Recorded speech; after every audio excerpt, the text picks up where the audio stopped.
ஆண்டவர் நம்மளை உயர்த்தணும் அப்படிங்கிற ஆசை நம்ம எல்லாருக்குமே உண்டு. ஆனா ஒண்ணு உங்களுக்கு தெரியுமா?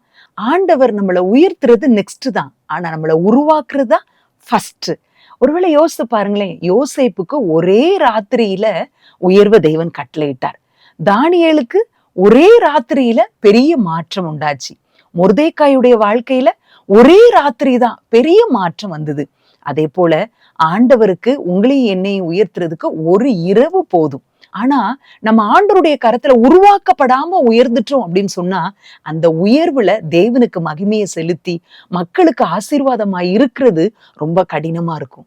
தேவன் யோசேப்பையா இருக்கட்டும், தானியேலையா இருக்கட்டும், எல்லாரையும் ஆண்டவர் முதல்ல உருவாக்குனார். உருவாக்கி அடுத்து உயர்த்தினார்.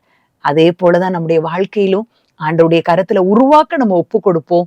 தேவன் நம்மை கொண்டு பெரிய காரியங்களை செய்வார். மறந்துடவே மறந்துடாதீங்க. உங்களையும் என்னையும் உயர்த்துவது ஆண்டவருக்கு நெக்ஸ்ட் தான். நம்மளை உருவாக்குறது தான் ஃபர்ஸ்ட்.